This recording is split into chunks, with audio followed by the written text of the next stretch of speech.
नमस्कार। आज हम समाज सेवी और उत्तराखंड क्रांति दल के नेता मनोज डोगरियाल के साथ हैं और हम इनसे कुछ बातें करेंगे। काशीपुर की एक पर्वतियों की संस्था है देवभूमि पर्वतीय महासभा। हम इनसे जानना चाहते हैं कि देवभूमि पर्वतीय महासभा अपने सामाजिक स्वरूप को कितना कायम रख पाई है। धन्यवाद भगत जी, आपका यहाँ पे स्वागत है।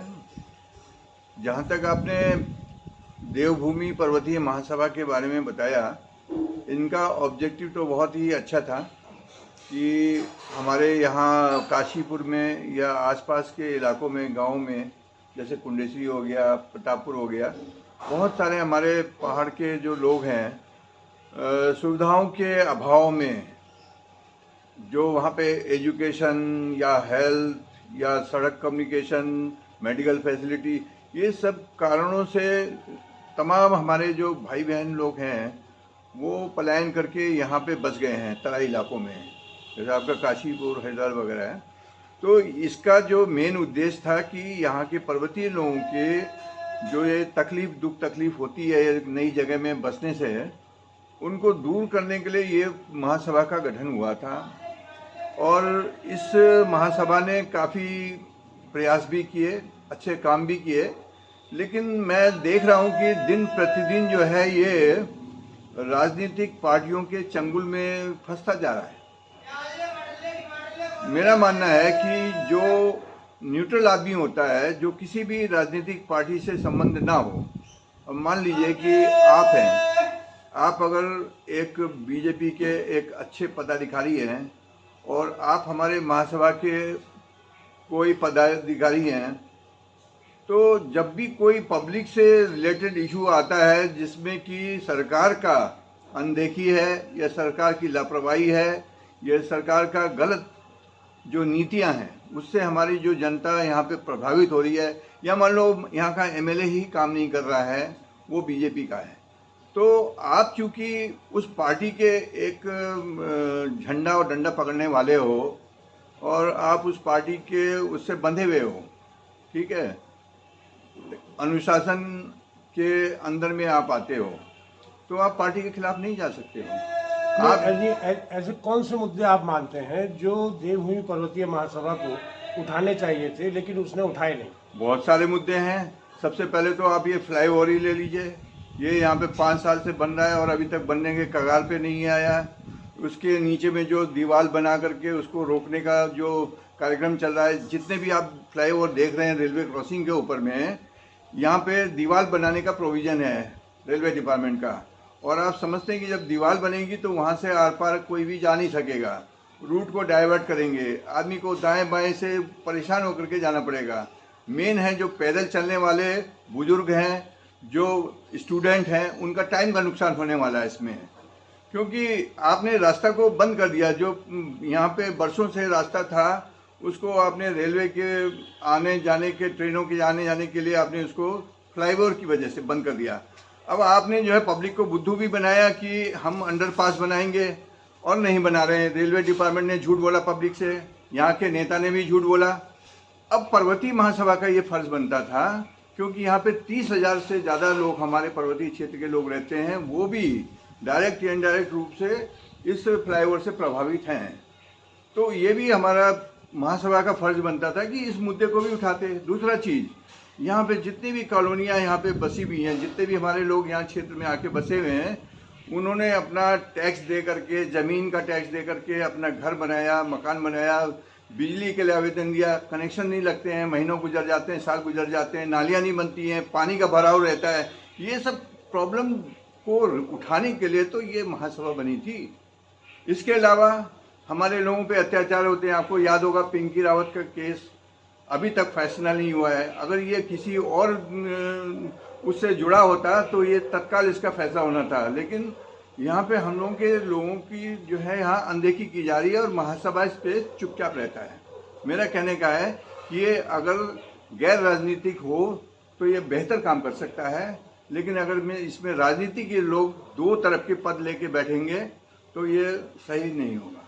तो इसका मतलब आपका मानना है कि जो राजनीतिक रूप से किसी भी दल में अगर पद लिए हुए है, क्या उसको देवभूमि पर्वतीय महासभा का चुनाव लड़ना चाहिए या उसका पदाधिकारी बनना चाहिए? बिल्कुल नहीं, उनको अयोग्य घोषित करना चाहिए। जो भी यहाँ पे एडवोकेट नियुक्त किए गए चुनाव अधिकारी, उनका फर्ज बनता है कि वो जो रिक्विजिट क्वालिफिकेशन है उसमें ज़रूर एक नंबर पे होना चाहिए कि वो गैर राजनीतिक हो, वो पार्टी की किसी भी संगठन का हो या नगर निगम के पार्षद हो या कोई एमएलए हो या कोई आपका किसी प्रकोष्ठ का अध्यक्ष हो, ये बिल्कुल नहीं होना चाहिए। वो प्योर एकदम पर्वतीय क्षेत्र का और बिना किसी राजनीतिक दल का होना चाहिए। सुझाव आप देवभूमि पर्वतीय महासभा एक बेहतर ढंग से समाज सेवा कर सके, वो क्या सुझाव आप देना चाहेंगे? मैं यही चाहता हूं कि जो भी हो, किसी के दबाव में अध्यक्ष हो या महासचिव हो, जो भी इसके पदाधिकारी हों, वो ज़्यादा से ज़्यादा जितने भी यहाँ पे पर्वतीय समाज के लोग हैं उनसे व्यक्तिगत रूप से मिलने की व्यवस्था बनाएं, क्योंकि एक अध्यक्ष तो अकेले सबसे जाके मिल नहीं सकता हर जगह, ये नामुमकिन है। लेकिन एक ऐसी सिस्टम बनाना चाहिए, महासभा के अंदर ऐसा संगठन बनाना चाहिए कि जो नीचे स्तर का कार्यकर्ता है वो भी जाकर के लोगों को जोड़े। और यहाँ पे एक बहुत ज़रूरी है कि एक ग्रीवेंसेस सेल बनानी चाहिए, शिकायत की एक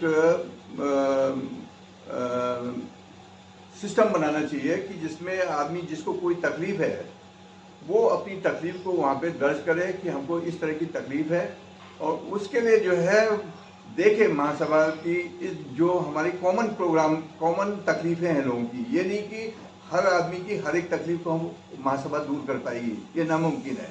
लेकिन जो मेजर है और जो कॉमन प्रॉब्लम है उसको दूर किया जा सकता है। जैसे कि महासभा ने एक बहुत अच्छा काम किया था कि यहाँ पे वैक्सीन लगाने के टाइम में जब ये कोरोना फैला था तो उन्होंने वैक्सीन लगवाया, उसमें पर्वतीय क्षेत्र के लोगों को भी लगाया और सभी वर्ग के लोगों को, सभी जाति के, सभी धर्म के लोगों को उन्होंने निःशुल्क सेवा दी थी।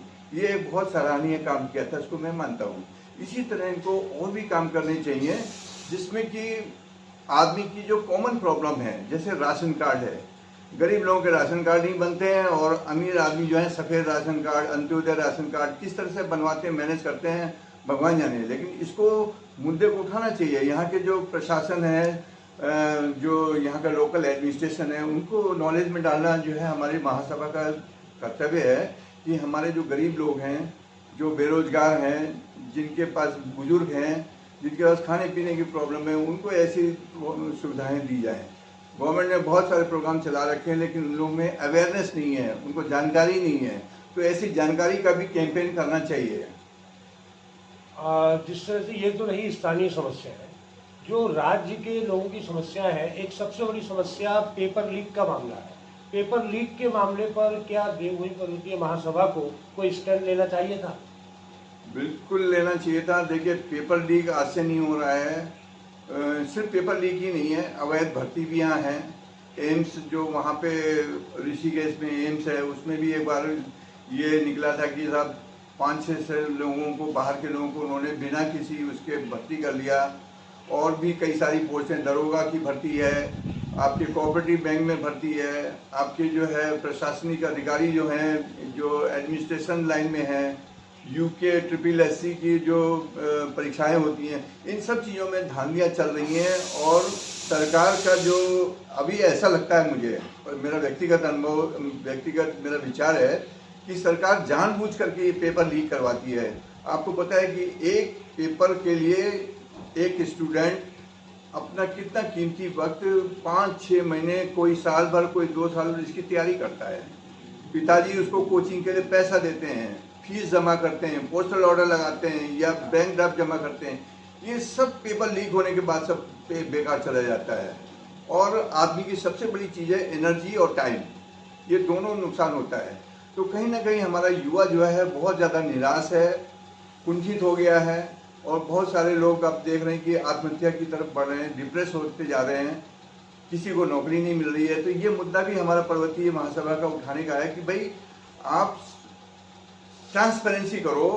आप अगर आपके पास 10 पोस्ट है और आप ईमानदारी से उस पोस्ट को भरना चाहते हो तो उसकी गारंटी लो कि इसमें ना तो पेपर लीक हो, ना उसमें कोई तरह की धांधली हो, ना उसमें घूसबाजी चले, और सबको जो है उसकी योग्यता के हिसाब से अपॉइंटमेंट मिलना चाहिए। डॉक्टर साहब, एक और हमारे दिल में एक फांस और छुपी हुई है, वो है कि पद्म विभूषण पुरस्कार लेके अभी हाल में आपने सुना होगा कि 26 जनवरी के दिन बहुत सारे लोगों को राष्ट्रपति द्वारा पुरस्कार वितरित किया गया। पद्म विभूषण, पद्मश्री, ये सब नेशनल लेवल के पुरस्कार हैं। क्या आप हमको बता सकते हैं कि ये जो मुलायम सिंह यादव है, इसने राष्ट्र के लिए क्या काम किया है जो इसको पद्म विभूषण पुरस्कार मिलना चाहिए? मेरे ख्याल से, मेरा अपना विचार है कि उसने उत्तर प्रदेश में गुंडागर्दी के अलावा कुछ नहीं किया। जरूर कुछ अच्छे काम भी किए होंगे, लेकिन उत्तर प्रदेश तक ही सीमित था। राष्ट्र के लिए उसने कुछ नहीं किया। लेकिन उससे भी ज़्यादा महत्वपूर्ण बात यह है कि आपको याद होगा 2 अक्टूबर 1995 की बात है, जब हमारे लोग दिल्ली जा रहे थे और उत्तराखंड राज्य के लिए आंदोलन कर रहे थे, अपना संघर्ष कर रहे थे। उस वक्त मुलायम सिंह यादव के पुलिस व उनके गुंडों ने हमारे पर्वतीय क्षेत्र के और अपने पूरे उत्तराखंड के, इसमें सभी धर्म के लोग शामिल थे, ये नहीं थे कि सिर्फ पर्वतीय थे, पूरे उत्तराखंड के लोग थे उस आंदोलन में। और इनके गुंडों ने और पुलिस ने आंदोलनकारियों के ऊपर में गोलियां चलाई, माँ बहनों की हत्याएं की, उनके साथ बलात्कार किया, उनको बेइज्जत किया। वो सीन देख करके हमारा खून खौलता है। लेकिन हमारा जो केंद्र सरकार है, जिसको आज तक हम बहुत अच्छा मानते थे कि मोदी साहब जो है बहुत अच्छा काम कर रहे हैं, उनकी सरकार बहुत बढ़िया है, देश हित में काम कर रही है, राष्ट्र हित में काम कर रही है, बहुत तरह के उन्होंने हर तबके के, समाज के हर लोगों के लिए काम किया है, हर वर्ग के लिए, हर जात के लिए, हर धर्म के लोगों के लिए। लेकिन ये जो उन्होंने काम किया, ये बहुत ही ज़्यादा निंदापूर्ण काम किया है, मुलायम सिंह को पद्म विभूषण का पुरस्कार दिलवाकर। हम इसकी घोर निंदा करते हैं। हम चाहते हैं कि केंद्र सरकार इसको वापस लेना चाहिए, क्योंकि ये हम पर्वतीय क्षेत्रों के और पूरे उत्तराखंड के भावनाओं के साथ में विश्वासघात है, हमारी भावनाओं को ठेस पहुंचाने वाला काम है। और हम चाहेंगे कि केंद्र सरकार इस पर तुरंत संज्ञान लेकर के इसको विड्रॉ करना चाहिए, इसको वापस लेना चाहिए।